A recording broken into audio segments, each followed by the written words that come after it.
podcast na ako. Ito, tinutulungan na nga kita sa room. Podcast ka kahit 10 minutes. Great. Diba? Super pagod na pagod. Parang ang dati mo na rin mamibigay na rin. Pero mo 8 hours ka sa labas. Pagdating mo pa dito, mini dress. Yun ang point ng dati mo eh. Mini dress naman. Dahil bukas, lalagyan na naman kami. Magtatrabaho na naman kami. Ang dami pa naman dito. Ay, meron pa rin pang mga ano. Pero hindi talaga tatagal ang buhay namin. Baka mga 66 patay na ako. Sa totoo lang. I can feel it eh.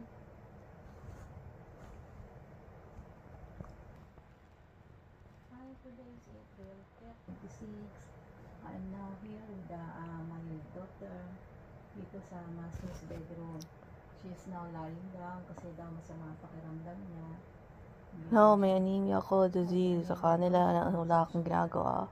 Yeah, so mahina daw ang kanyang energy, so wala daw siyang lakas para gumawa ng podcast. But I'm here today to explain everything.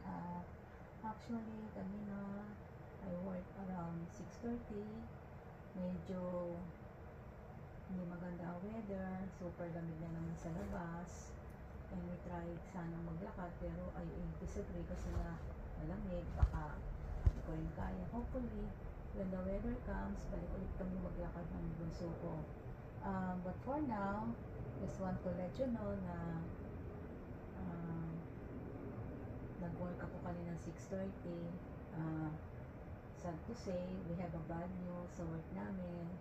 I think the company is losing money. So hopefully, hindi magsarado. I'm praying kasi medyo basta mahirap pag nagsarado ang company namin. We will lose a lot of jobs, lahat kami, for 350 people. So hopefully sana, I'm praying to God na chismis lang yon o kaya hearsay lang. So now, nakauwi na ako around 5:30 and we eat already and my bunso also eat already na pero medyo hindi niya gusto yung pagkain mahilig ito sa Filipino, but some Filipino Flossing my she teeth. eats like sinigang na baboy nila, bulalo, kare-kare. Me to go. Sometimes